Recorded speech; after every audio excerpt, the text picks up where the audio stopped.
Lux presents Hollywood.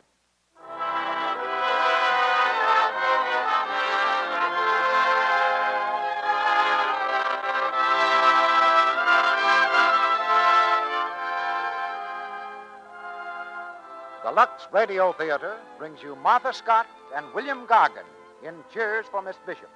Ladies and gentlemen, your producer, Mr. Cecil B. DeMille.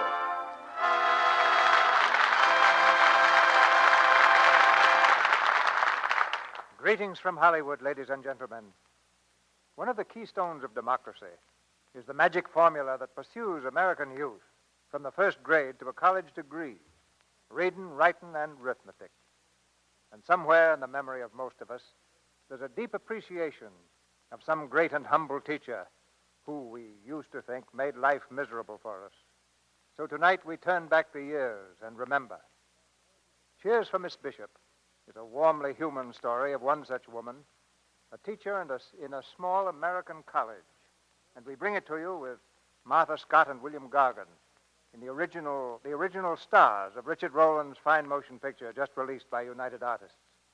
You know, when we raise the curtain on one of these Monday night plays, we're presenting the finished product of a good deal of hard work and experiment. The kind of work it takes to get the best out of the best materials. Of course, that's a tradition in any theater, and particularly in this one, because the little package behind it, Lux Toilet Soap, has the same kind of background. No finished product is any better than the amount of work and care that goes into it. And that's one thing that makes Lux Toilet Soap a name which stands for the best in millions of American homes. And we have that very much in mind when we raise the curtain and say, Lux presents. Tonight it presents an exquisite love story. But Cheers for Miss Bishop is more than that.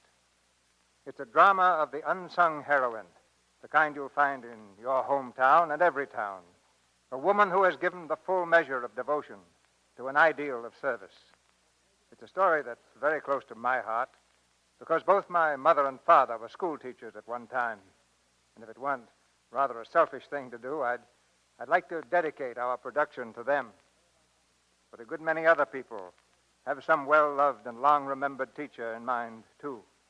So we let each listener silently make his own dedication as we raise the curtain on Act One of Cheers for Miss Bishop, starring Martha Scott as Ella Bishop and William Gargan as Sam Peters, with Mary Anderson as Amy.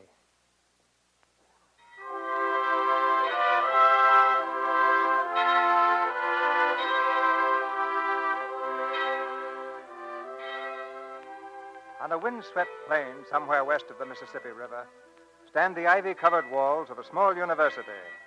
For more than half a century, it has weathered the storms of the prairie land, and now it's growing old with dignity and grace.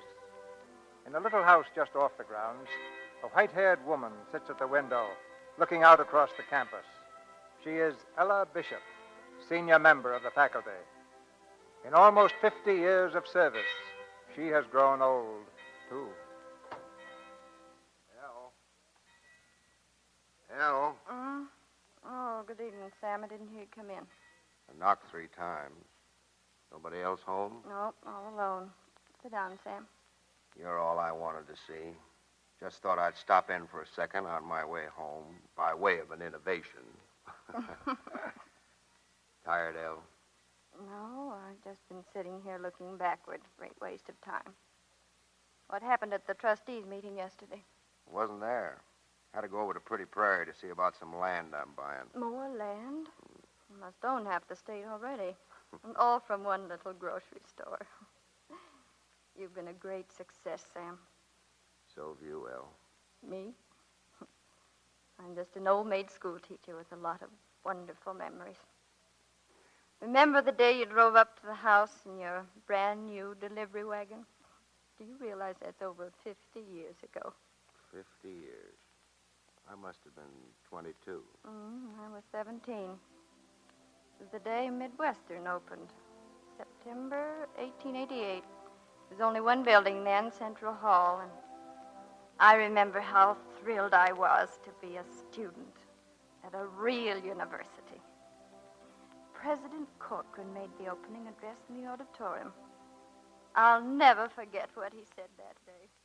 I know that some of you have walked miles to get here, and that every day for 4 years you'll have to walk those miles, through rain and sleet and snow.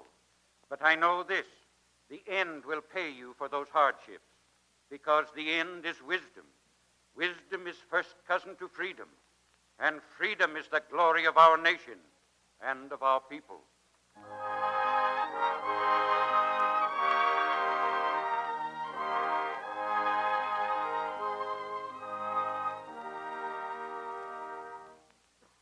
Wisdom is the first cousin to freedom, and freedom is the glory of our nation and our people. Oh, doesn't that give you a thrill, Muzz? Yes, Ella. Drink your milk. You've had nothing since breakfast. Of course, it was the way he said it, so simply. Oh, he has the most wonderful voice and the most wonderful eyes. Is he married, Ella? Who, Amy? President Corcoran. Oh, Amy. Muzz, what are we going to do with this romantic-minded niece of yours? Well, goodness, I didn't say anything. I just asked if he were married. Did you finish shelling those peas, Amy? I'm doing it. Sometimes I think Amy is a little boy crazy. No, she isn't, Muzz. Just 14. Miss Bishop. Oh, there's Sam Peters. Sam! He's got a new delivery wagon. Look. I want to tell him about college. Oh, Sam! Sam! Oh, boy. Whoa. Hello, Ellen. Oh, Sam, wait till I tell you. You don't have to. Omar Bishop. Yes? The apples didn't get in today. Have them here the first thing in the morning. Early, please, Sam. Applesauce and pies. First delivery. Cross my heart, Ma Bishop. All right, Sam. You're always reliable. Faithful old dog Trey. How are you, Al? I'm not too pleased with faithful old dog Trey at the moment. Didn't come to hear about my first day at college. It just came about some old apples. New apples. September sweetings. Oh, what a nice name. What a nice world, Sam. And you perched right on top of it, huh? The very tip-top. Are you sure you don't want to enroll? It isn't too late. Look, Al. See the name on that card? Sam Peters. Oh, I know. It's something of your very own. Something you started. Not just my own, Al. It's... Well, good glory, I know book learning isn't everything, but just you wait. I'll wait. And the day you graduate... You can help me decide which of the millions of teaching offers I'll accept. Like heck I will. You know, for a smart girl, you sure have some mighty puddin'-head notions, Al. Imagine figuring that you're cut out for a teacher. But good glory, Sam, you don't think I'm going to spend all my life teaching, do you? Oh, that's all right, then. I've got scads of time. But someday, El, Sam, dear, you mustn't. I mean, don't you see, I just know you too well, and... Well, stop. What? Stop. Stop answering questions till they're asked. You know, some girls take an awful lot for granted.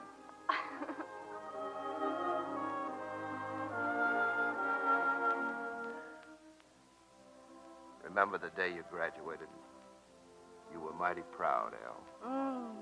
But all those teaching offers I expected, didn't even get one. I never could understand that. Neither could I. That's why I went to see President Corcoran. That's right. I drove you over in the wagon. So I thought that if you knew of an opening in any of the schools around here, I mean, just the prairie grade schools, well, do you, President Corcoran? Well, I'm pretty busy with the fall enrollments, Miss Bishop, and I'm trying to arrange for a new member of the faculty, a young woman to teach freshman English. A girl I've watched pretty closely for 4 years. An intelligent girl, I think. Anyway, she seems to me to have one quality which is mighty important to the teaching profession. She loves and understands folks. President Corcoran, do you... Of course, I know you couldn't mean... But I can't help thinking you might mean President Corcoran. Do you mean... Oh, dear. There's a heap of repetition in that sentence for a teacher of freshman English. Oh, President Corcoran.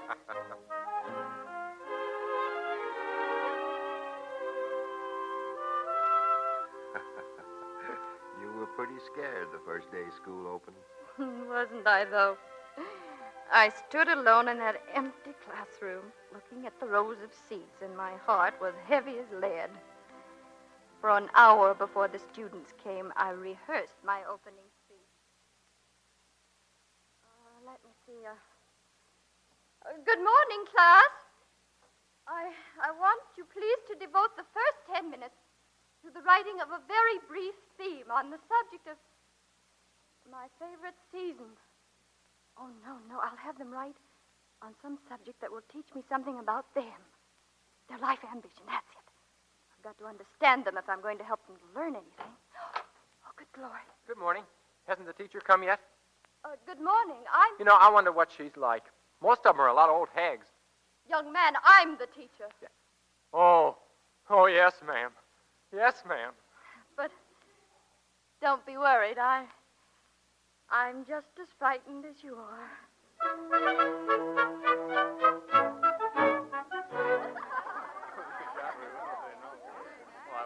Come to order, please. Mr. Anton Radchek, will you read your theme, please? Yes, ma'am. My life's ambition is to be a great astronomer because ever since I can remember, the stars to me have been comfort and beauty and like friends. Thank you, Mr. Radchek. Miss Minna Fields. Miss Minna Fields. Well, except to get learning, I ain't got no special life's ambition yet. Quiet, please. Quiet. Miss Fields, Mr. Radchek, I'd like both of you to come to my office, please, after class.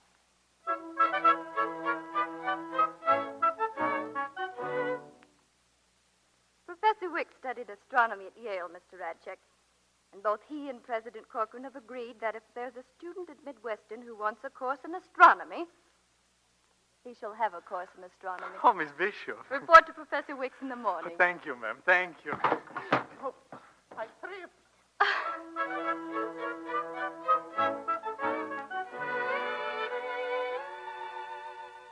So it just occurred to me, Minna, that you might be interested in the librarian's course.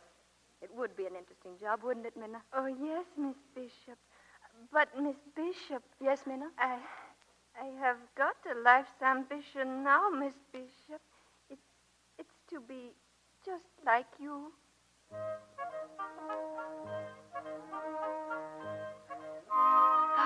It was wonderful, that first year of teaching. I'd never been so happy in my life.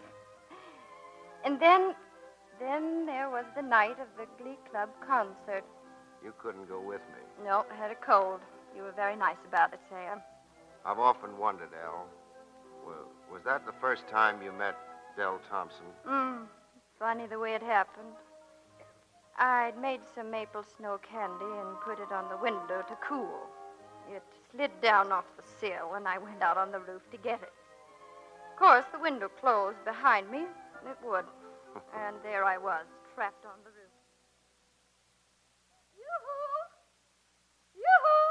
You-hoo-hoo, me? Yoo-hoo anybody! I'm locked out here on the roof, and there's no one to let me in. Coming. There's a ladder right over there by the wall. I've got it. Shall I come up a la fire brigade? Oh, no, thank you. I'll come down, a la rescued maiden. Are you sure you can make it? Oh, positive. Oh, What's the matter? I lost my slipper. Where? Oh, here it is. Thank you. May I have it, please? Oh, no. What? You mustn't ruin the most time-honored romantic scene in all the world of fairy tales. Extend your tiny foot, Cinderella. I'll put your slipper on. Well, funnily enough, my name is Ella. I'm Ella Bishop. And I'm the prince. And the slipper fits. So now it only remains for me to carry you into the palace. Oh, please don't be absurd. Don't you be absurd. Oh, no, please. You can't go plowing through snow in glass slippers. Oh. You'd catch your death of pneumonia, and then you couldn't live happily ever after. I want to be put down here, please. Oh, no, not on a snow-covered porch.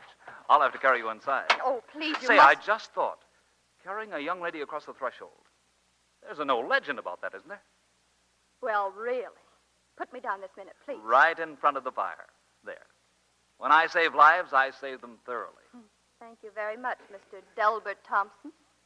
Well, you're not Cinderella at all. You're a witch with the gift of second sight. No, I'm just a school teacher of average intelligence who lives in a small town where everybody knows everybody's business. Oh, we all know, for instance, that you are a brilliant young lawyer, that you're coming to live with Judge Peters, that you're to be his junior partner, and underneath your picture in your class book it said, mad, bad, and dangerous to know. Well, then, shouldn't you in kindness ask the junior partner to sit down? Oh, I'm sorry, I can't. My mother's at a concert tonight. And we must observe the conventions at all costs. At all costs. Well, I'm glad to have been of service, Miss Bishop. Thank you so much, Mr. Thompson. And I'll pay my respects to your mother real soon. She'll be delighted. Maybe I ought to stay till she gets home. Oh, no, I'm sorry. Oh, well, I tried.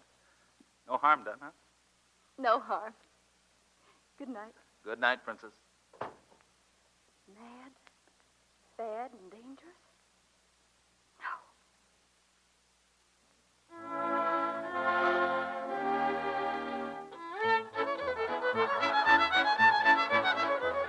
All going in.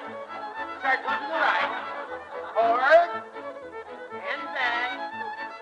Now circle to the left. Sam, pay attention. What's that, Amy? You're supposed to be dancing with me, not looking around for Ella. Is your nose a little out of joint, Sam? You mean about Del Thompson rushing Elle? Mm-hmm. Oh, no, Amy, honey. I'm not jealous. Well, judging from the way he's been swarming around her, he sure must be crazy about her. Who isn't? There they are now. He's awfully good-looking, isn't he? Why, Amy, you seem more interested even than Elle does. Well, maybe I am. And she seems pretty interested to me.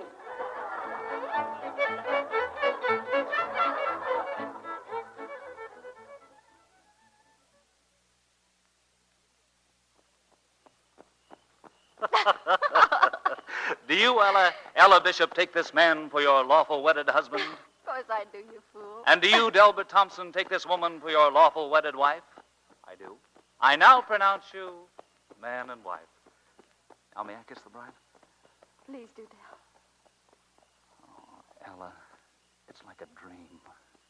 It's the end of all dreaming. A little house all your own, a warm fire in the hearth. The man you love and children.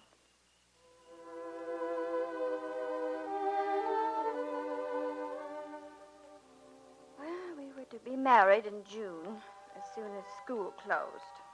I'd been working on my wedding dress for weeks. It was beautiful.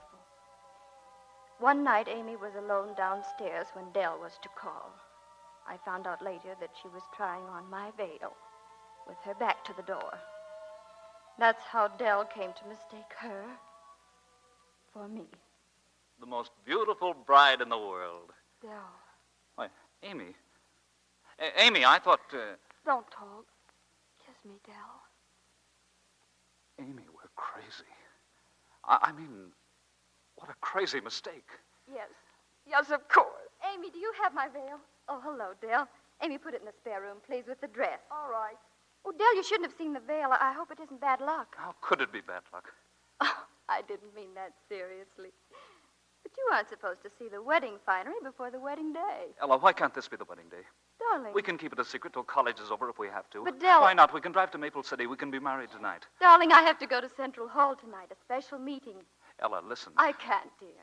There's a girl who's been accused of cheating in an examination. I know she didn't cheat, and I'm the only one who can help her.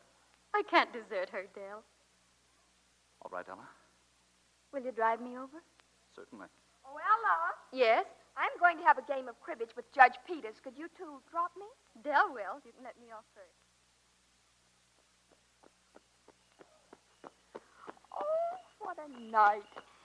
Isn't the moon beautiful? I thought you were going out on the river with Larry Winslow. Larry, no. I'm sick of wasting my time on those children. Right here, Del, please. I'll wait for you, Ella. No, don't. I'll be very late. Good night, dear. Good night. Give my love to Judge Peters, Amy. Del, it's too beautiful a night for cribbage. Shall I take you home? Oh, no, please. It would be heavenly down by the river. Could we drive down there, Or what? or are you afraid? Get up.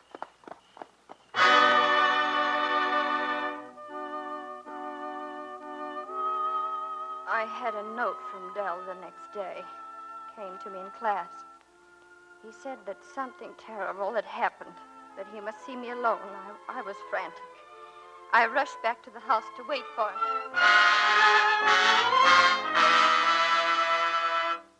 Del. Oh, Del, what is it? Tell me nothing's happened. Something terrible you said. Tell me, Del. Tell me nothing's happened. It is terrible, Ella. It's about... Ella, I'd give my right arm to spare you this. You must believe that. Just what is it you want me to believe? Are you trying to make it difficult, Ella? If you won't tell her, I will. Yes. I'm sure Amy will supply all the lovely details. Amy, it was all your fault anyway, Ella. If you hadn't left him for a stupid board meeting, it's I'd taken anything you really cared a lot about. Amy. Oh, I know what you're thinking. But it isn't so. I didn't plan anything. It just happened. Oh, Cromwell, you needn't look at me that way. I didn't mean to do anything. Besides, it doesn't give you any license to treat me like dirt. That's what you're doing. You're treating me like dirt. I'm going to my room. No, you've got to listen to me. It was an accident, I tell you. You left him alone. You didn't care. But now he's mine. Do you understand? You can't marry him. He's mine. Oh, Ella.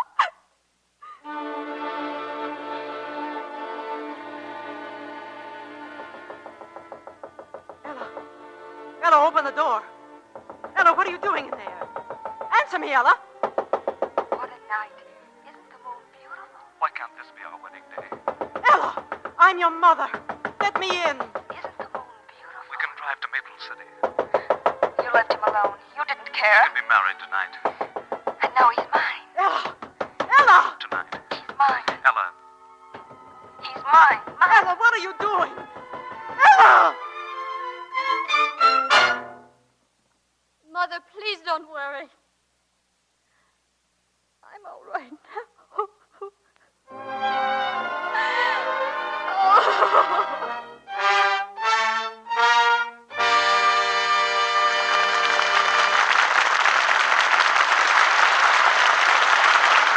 In just a few moments, Mr. DeMille and our stars, Martha Scott and William Gargan, will return in Act 2 of Cheers for Miss Bishop. You know, there's a game that we men like to think is a game played exclusively by the ladies. It's called conversational bridge. So just for a minute, let's listen in on a round of this fascinating game being played at Mrs. Johnson's home. Don't turn round now, but is that May Saunders at the next table? Didn't she used to live next door to the Johnsons years ago? Yes, she just moved back to town. Looks wonderful, doesn't she? So young. Goodness, wonder how she does it. I'll say one thing. She certainly has lovely skin. Hurry, girls. They're waiting for us to finish this hand. Well, our bridge players might be surprised to learn how very simple Mrs. Saunders' beauty care really is. She just follows the same easy routine that thousands of pretty women all over the USA are finding so effective.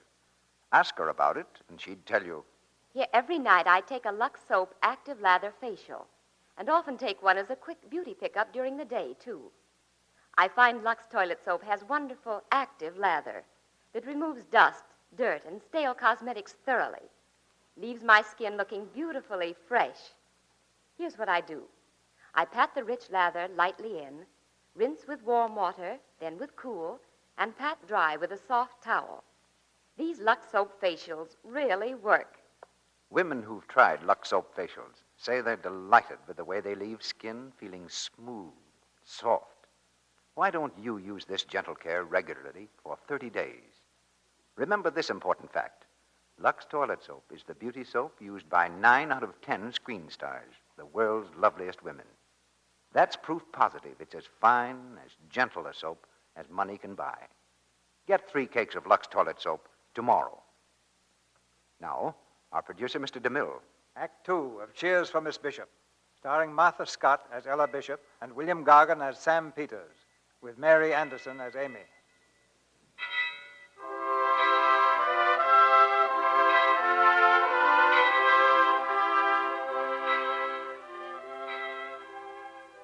In the little house near Midwestern campus, the 2 old friends, Ella Bishop and Sam Peters, are talking quietly. The room is filled with memories, some gay, some sad. Memories of a day when Sam and Ella were young.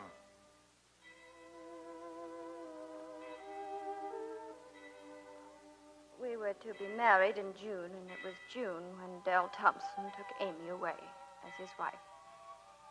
I wanted to run away, too, to run away and hide and never have to speak to another soul. I sent my resignation to President Corcoran, and he came to the house that afternoon. I just received your letter, Ella. Well, I thought it easier to write, you see. Mother and I are going to New York, President Corcoran. It's an assistant librarian's position. I see. Well, of course, it is a hard job, teaching. It never pays much. I know. And lots of the time it's a headache, wondering if it's worthwhile. Why, President Corcoran, you can't feel that way. You're inspired. I mean, You give young people courage and confidence ideals. Oh, I'm trying. You see, Ella, I heard Abe Lincoln talk at Gettysburg, and he talks sense. You know, we've got something wonderful here in this country, the idea of people being free. But it's got to be taught and retaught to each new crop of youngsters, the value of freedom. Ella, your father homesteaded on this prairie.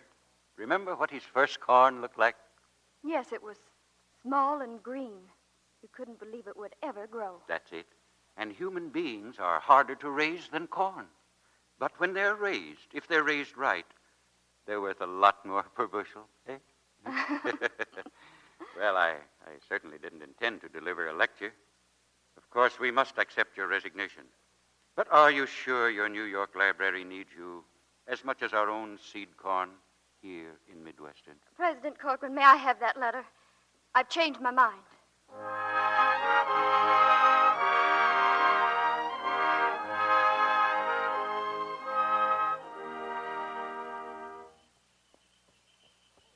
Oh, boy. Whoa. Hello, Ella. Why, Sam, a ride home for me. Get in quickly, Ella. Sam, what is it? It isn't Martha. No, but I'm afraid it's going to be a shock. Amy's back. Amy. She's going to have a baby. Did she come back alone? Yes, she's alone.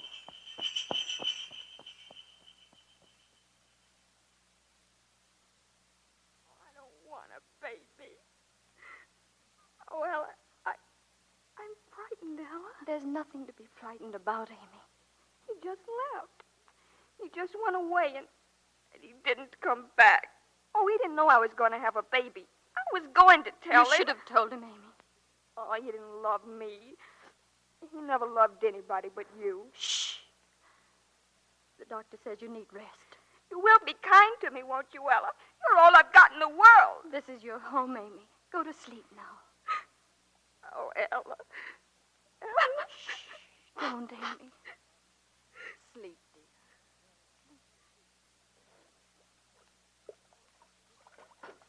What on earth are you doing, Sam?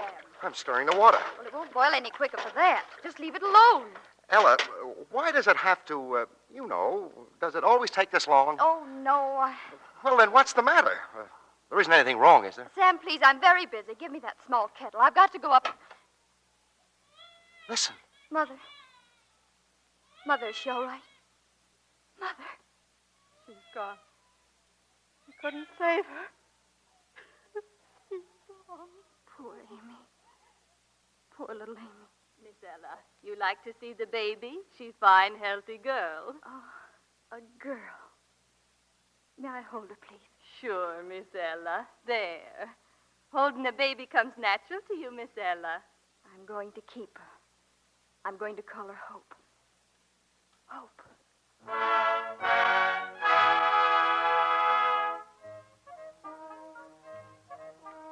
She was a fine baby, wasn't she? She was lovely, and as I watched her year by year growing into a lovely young woman, I was proud. Do you remember, Sam, when she first entered Midwestern? About 1900, wasn't it? Mm. I remember. Her first day in school, she ran over you with a bicycle. Oh, no, Sam, that wasn't Hope. It was a girl in her class. Oh, and I've been accusing Hope of it for years. I was coming along the walk in front of Old Central, and the next thing you know, I was lying in a flower bed. Look out! Anybody hurt here? No, but I'm mad as a hatter. Oh, gee, I'm sorry. Come here, girl. You're an entering freshman, aren't you? Yes, ma'am. Then don't you know that entering freshmen are not allowed to ride their bicycles on the campus? Yes, ma'am, but I thought You mean you should have thought. A pretty mark against you before you even get into college. That is, if I were going to take the time and trouble to report you. Oh, gee, thank you, ma'am. I'm terribly sorry. Well, sorry myself. Shouldn't have lost my temper. Come and see me when you get homesick. Central Hall, Ella Bishop. Now scat and wheel that bike. Oh, yes, I will. Thank you, Miss Bishop. Goodbye. Goodbye. You sure you're all right? Huh? Oh, I'm fine, thank you. Well, then, perhaps I could come to your office, too, Miss Bishop. I have messages for you from 3 of your former pupils. They took extension work under me at Columbia. Why, you must be John Stevens. Who has been looking forward so much to meeting Ella Bishop. Well, Professor Stevens, we're so excited about having you join our staff. I'd planned a very elegant reception, a little welcoming tea in my office. Very dignified. Well, it's just tea time now, isn't it? Come along.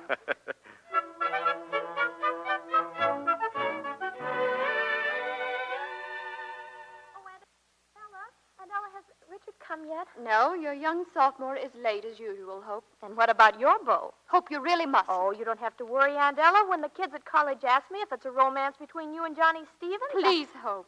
Oh, do you object to me calling him Johnny? I think he's terribly attractive. Don't you, Aunt Ella? Hope, if you've any idiotic notions about Professor Stevens and me... Hello, folks. Any customers for a sleigh ride? Oh, good evening, Sam. The roads are slick and the moon is bright. And you're out of luck, Uncle Sam. I'm going skating with Richard, and Aunt Ella's expecting... Hope. Is expecting Professor Stevens for an academic evening. Good night, folks. Good night, night. Hope. Is Stevens coming, Ella? Yes, bringing a new book. Won't you stay and listen, Sam? You could do with a little brushing up. Don't know why I've never had more feeling for books. Wish I had. Don't wish it. I wouldn't change you for the world. You wouldn't marry me either. But you may yet, unless this fellow Stevens. Sam, I want you to help me. I must tell you something. What is it, El? Professor Stevens has a wife. A wife? She's in Virginia. They haven't seen each other for some time. Oh, well, why doesn't he get a divorce? Oh, Sam, how wonderful to find someone in Oak River who doesn't shudder at the word. El, if it's for your happiness. Thank you, Sam. Excuse me. Good evening, John. Good evening, Ella. I'm sorry I'm a little late. Oh, that's all right. Good evening, Professor. Hello, Sam. I've been trying to persuade Sam to stay and meet your new friend, Mr. Barry, isn't it? Yes, the little minister. I'm afraid it's out of my class. Now, if it were Frank Merriwell. Oh, Good night, El. Good night. Good night. Good night, Sam. Shall I read some more, Ella? Please do. The meeting had only one witness, a weaver. And he said solemnly afterwards, they did not speak, but they just gave one another a look, and I saw the love light in their een. That's beautiful, isn't it? The life of every man is a diary in which he means to write one story and writes another. Would you mind reading that again? Just the last sentence. The life of every man is a diary in which he means to write one story and writes another. Suppose that's true, isn't it? We dream so many beautiful things, but most of them never happen, do they?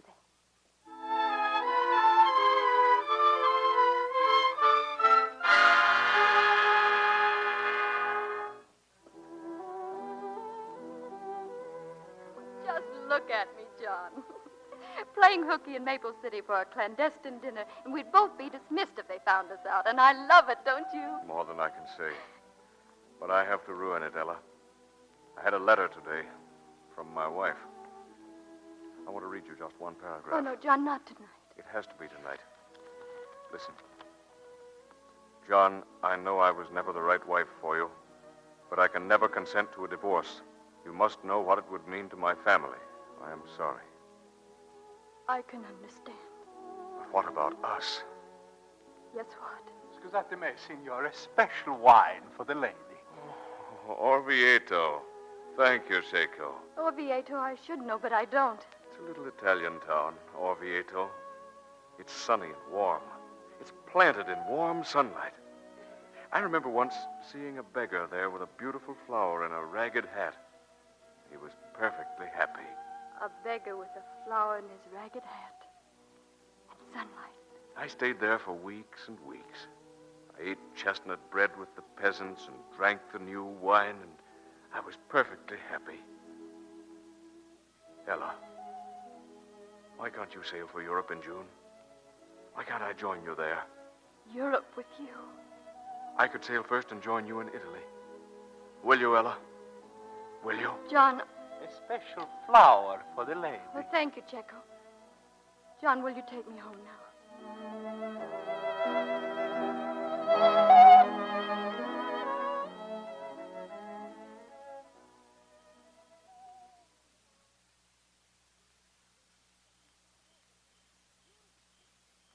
Good night, John. Ella, please. We've had 3 wonderful hours in Orvieto. There are some people who never go. Oh, there's no time in Orvieto. Why can't we stay?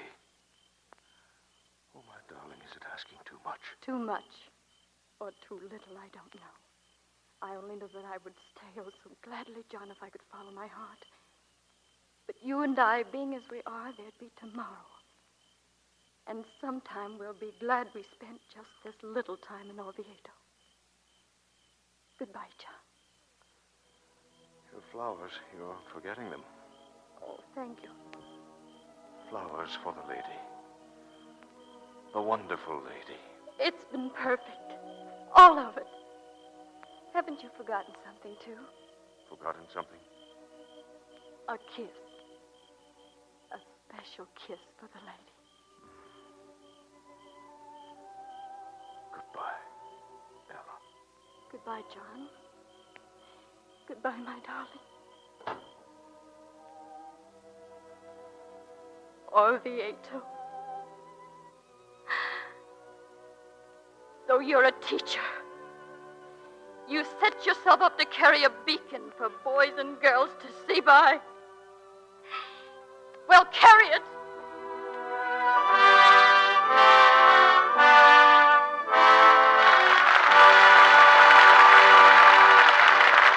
We pause now for station identification. This is the Columbia Broadcasting System.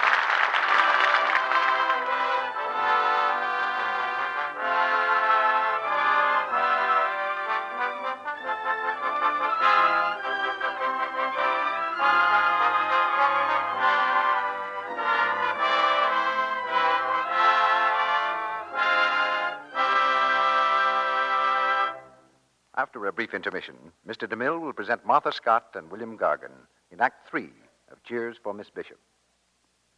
Now, I'm going to see if Sally here knows her ABCs. What did you say, Mr. Ruick? Well, I want to see if you know your ABCs, Sally. Let's start with A. What does A stand for? A? Oh, I see what you're leading up to. A stands for active lather, of course. Lux Soap's active lather. Right.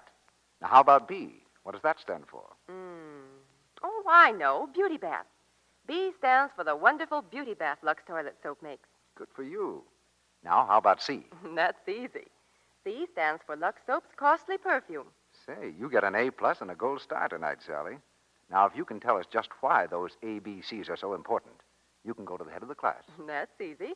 Lux Toilet Soap's active lather is important because it does such a thorough job, yet it's gentle as a summer breeze. That's one reason why active lather facials are such a wonderful beauty aid. They remove stale cosmetics, every trace of dust and dirt, and leave your skin feeling soft and smooth and help you keep it that way.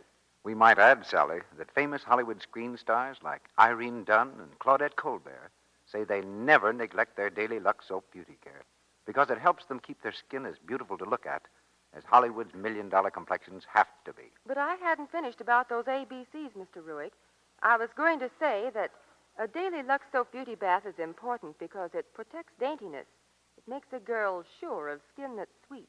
As for C, Lux Toilet Soap's costly perfume, why, it's made of 34 different ingredients, all combined and blended to give an exclusive flower-like fragrance, a fragrance that clings.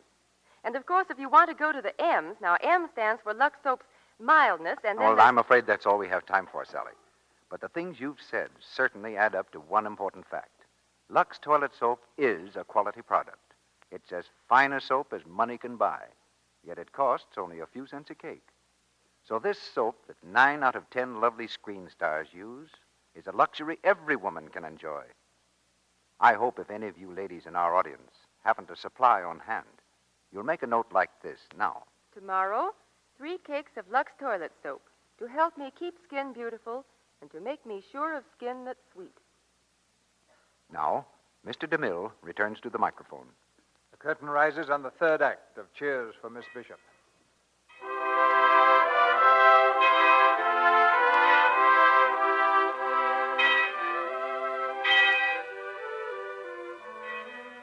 With the gathering dusk, the present has vanished into the shadows of the room, and the past emerges clear and vivid in the memory of Ella Bishop.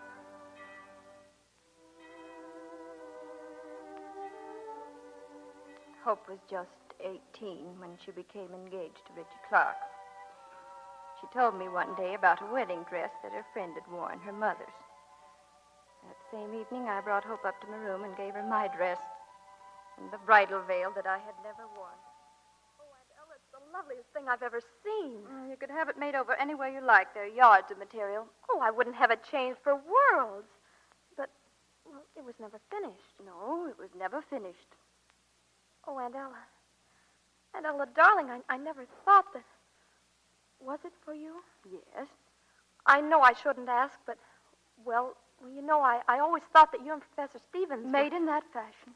No, dear. No, of course not.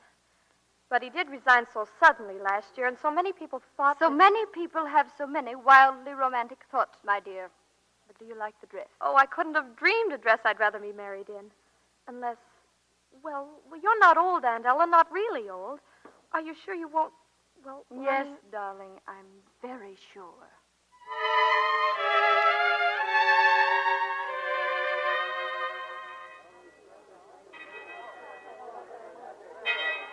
Excuse me, ma'am. I'm new here. Is this where you register? No, that building over there. Thank you, ma'am. Oh, do I have to pay my entrance fee first? No, any time this month. All you have to do in there is to sign your name or make a cross. Thank you, ma'am. I ain't got no money till next week. To get me a college education, my pappy's selling two of the finest pair of Jenny Mules in the whole state of North Carolina. Let her shine. I sort of suspected you were from the South. Yes, What's your name? John McCrae, but you can just call me Snapper. Well, I'm Ella Bishop. I teach freshman English, and you could do with a little snapper. Yes, I reckon I could. Ella Bishop. President Corcoran. You're looking bonny, Ella. Did you have a good summer? Good enough. How's everything with you? Was Scotland just as beautiful as you remembered it? Just as I remembered it, even to the misty, moisty weather. And Brussels, the exposition. Well, I had rather sad news in Brussels, Ella. Oh? Yes, I'd arranged to see John Stevens there. You remember Stevens? Well, just before we were to meet, I heard that he was killed in a train wreck in Italy. Italy? Yes. Ella, what is it? What? Ella, I never knew. No one knew.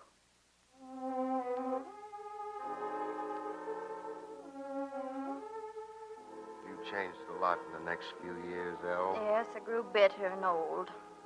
In 1908, President Corcoran resigned and President Watts took his place. I seemed to feel all my friends slipping away from me. I didn't like President Watts, and I thought he didn't like me. I'm president of this university, I must insist that every member of the faculty carry out my ideas. I demanded certain changes in the curriculum. And I've made him, President Watts. But you haven't made them interesting to your students. You're calling me a bad teacher. Now look here, President Watts. If you're asking me to resign... I'm not. I know from your past record how valuable you could be. But the college right now is at a turning point. It can go ahead or it can slump to nothing. It can't remain as it is, a hobbledehoy in father's cast-off clothes. President Watts, I won't listen to you anymore. A hobbledehoy. I'm sorry that's all you heard. After 25 years of teaching, you dare tell me I'm a bad teacher. Well, you can go ahead and ruin Midwestern, but you're not going to humiliate me. A hobbledehoy in father's cast-off clothes. That's what you said. Well, if this college was good enough for President Corcoran, it's plenty good enough for you, Mr. Watts.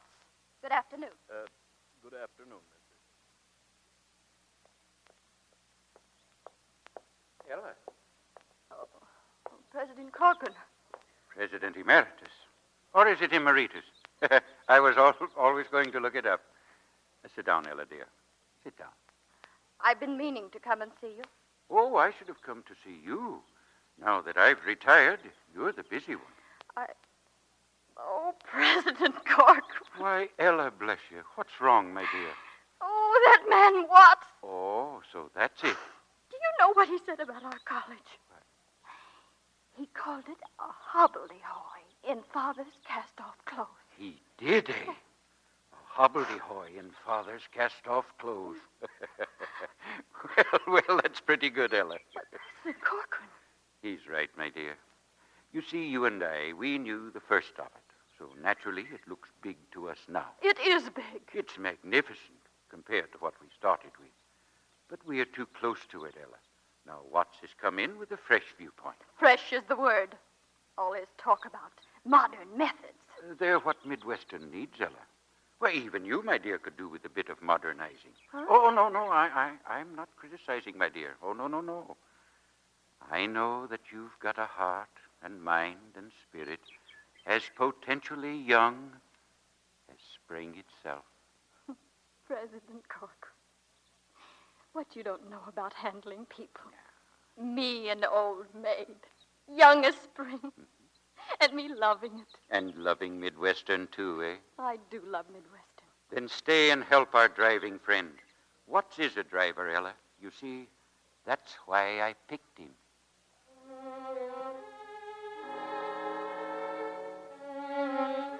The passing of President Corcoran was a great shock.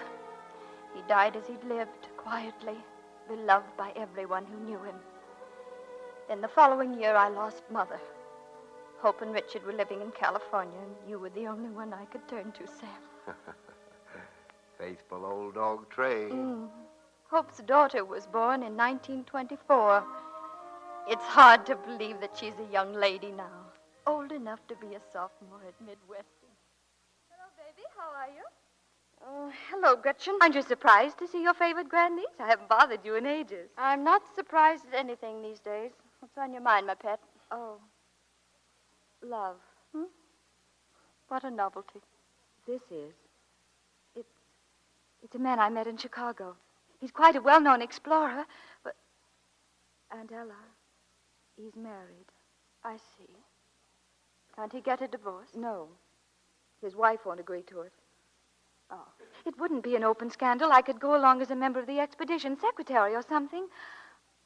Oh, Aunt Ella, you can't know. I could sail first and meet you in Italy. I think I can understand. Yes, almost anything but this. You've been content to stay in one spot. But I've got such a yen to go places. Magic carpet places, rich, warm, exciting. It's a little town in Italy, Orvieto. Sunny and warm, flooded with warm sunlight. Aunt Ella, you're not listening. Oh, yes, I am. It must be your own decision, dear. And there's one thing you must consider. The most important thing of all. Reputation? No. You'd be cutting yourself off from motherhood. That's what's stopping me. I think that any woman who's half a woman would... Oh, forgive me, Aunt Ella. And besides, you had Mother to bring up. Yes, darling, I had your mother. I remember the first time I held her in my arms. She was practically brand new, and she was crying, and I was terrified to pick her up, but I did. She stopped crying and began making little contented peeping noises like a chicken. That was so satisfying. And the feel of her was, too. That warm little body against mine, but it wasn't the same. Couldn't be, could it? Flesh of my flesh. Those are thrilling words, Gretchen. You're right, of course. I can't go with him. One slightly used magic carpet for sale. Cheap. Thanks, great aunt. Don't mention it, grandniece. Anytime.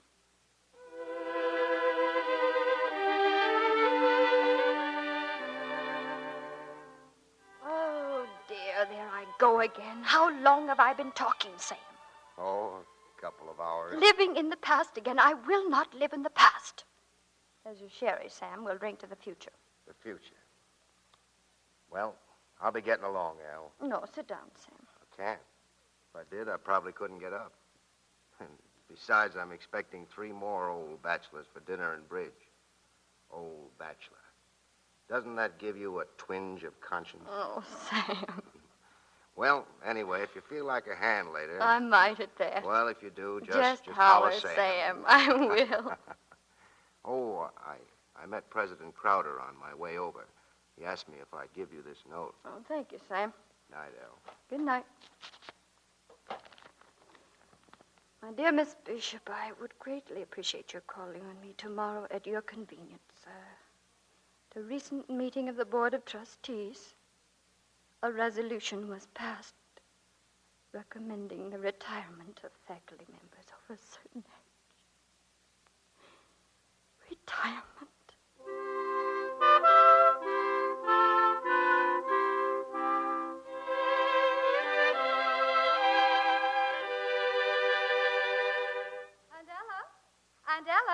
ready? No, I'm not. Hello, Gretchen. Aunt Ella, you haven't even started to dress. I'm not going. Aunt Ella, it's the last dinner in Old Central Hall. They're going to tear it down tomorrow. I'm sorry, dear. I just decided. After all, I've been to 51 alumni banquets. 51 times have I sat through an hour of bad food and 3 hours of bad speeches. It's no good, Toots. You're not fooling me one bit. Darling, I know how you must feel, sort of the If end you of... do know how I feel, you'll run along like a good child. Have a good time and leave me here with my New Yorker. I want to catch up on some Broadway plays. Now that I'm retired and a lady of leisure, I may get to New York yet. Sorry, Lamb Pie, but you've got to come tonight. Gretchen, I've absolutely decided. And I've absolutely decided, too. You're coming to the dinner, so go on and get dressed.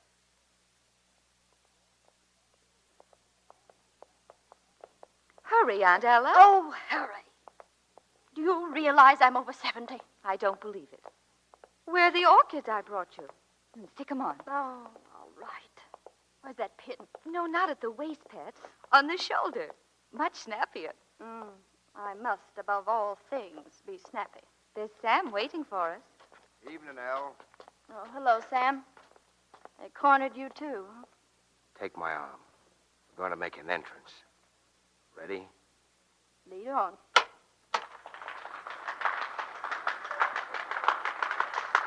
Sam. It's all for you, Al. You're the guest of honor. Keep a stiff upper lip. Oh, Sam.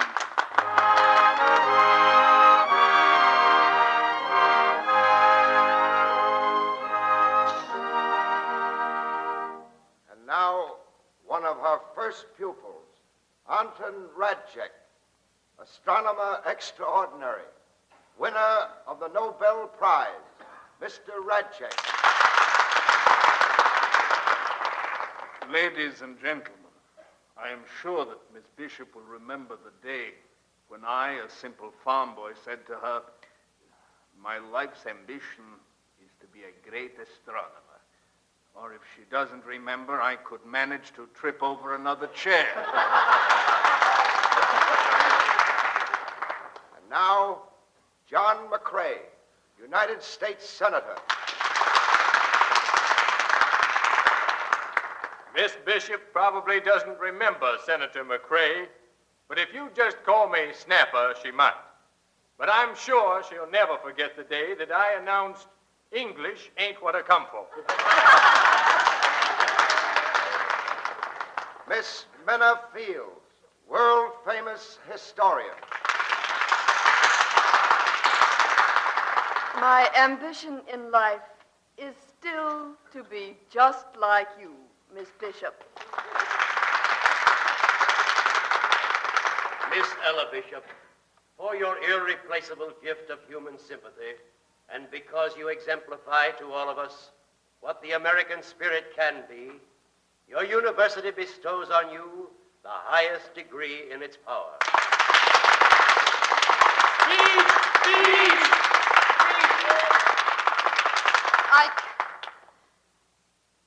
I can't thank you. I won't even try. I'll only say that I've had a long life. I've seen the brave, the gallant, and the kind. They keep coming on, the best in this country.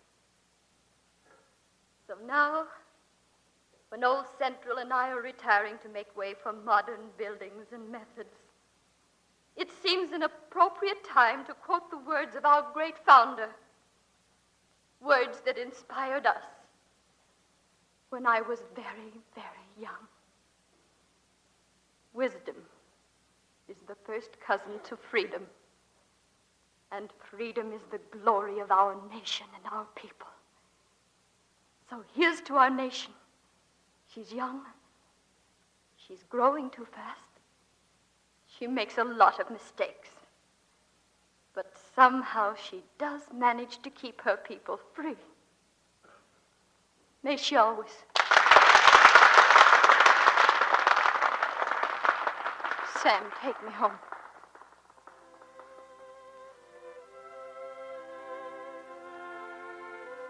Excitement tonight.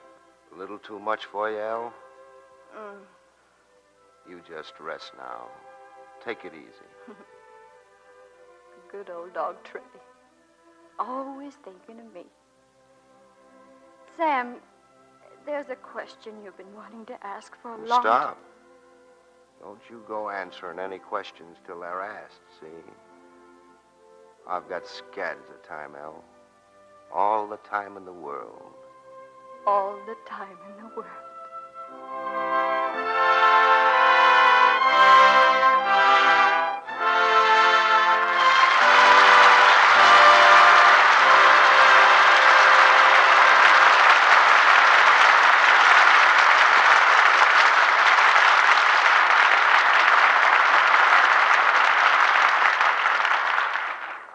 The curtain falls on cheers for Miss Bishop. And at this moment, our cheers are for Martha Scott and Bill Gargan and the fine performances they gave tonight. Thank you, Mr. DeMille. I'm happy to be back in this theater again. And the same goes for me, CB. It must be a rather strange sensation to grow 50 years younger, Martha, in the twinkling of an eye, from 70-some-odd to 20-some-odd. 24 to be exact, Mr. DeMille, but that was the part I liked best, playing Ella Bishop when she was 70. I think I'll have a lot of fun when I'm that old, won't you, Bill? I'm looking forward to it, Martha. Well, I'm somewhat closer to it right now than either of you, and the prospect doesn't bother me one bit. You'll probably celebrate your 70th birthday, CB, by directing a television scene with 2,000 extras, mostly Indians. That's the right smart idea, Bill. I'll put it on the calendar. You should work for CB in a picture sometime, Martha. He took me on a trip to Hawaii to make 4 frightened people. That sounds like a vacation, not work. What part did you play? I was one of the 4 frightened actors. Don't let him fool you, Martha. He was a tower of strength. Well, he certainly was, and cheers for Miss Bishop. There's just one thing more I have to say, Mr. DeMille, and that's about Lux Soap. I think women everywhere are grateful for the help it gives them in caring for their complexions. I know I am. I've used it for several years, but I think a day or two would be enough to convince anyone just how good Lux Soap is. Well, there aren't many people left who need convincing on the subject of Lux Soap, Martha. But I'm confident we'll do it. What's on the boards for next week here, CB? A full hour of action, adventure, and romance, Bill. But we have a name for it, and the name is Flight Command. And we have 3 other excellent names, too.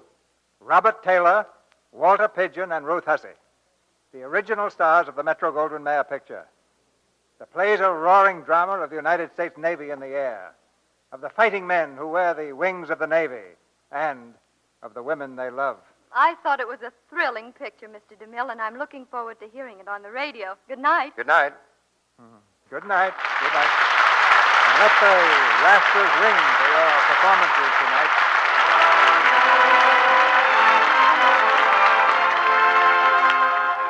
Our sponsors, the makers of Lux Toilet Soap, join me in inviting you to be with us again next Monday night when the Lux Radio Theater presents Robert Taylor, Walter Pidgeon, and Ruth Hussey in Flight Command. This is Cecil B. DeMille saying good night to you from Hollywood.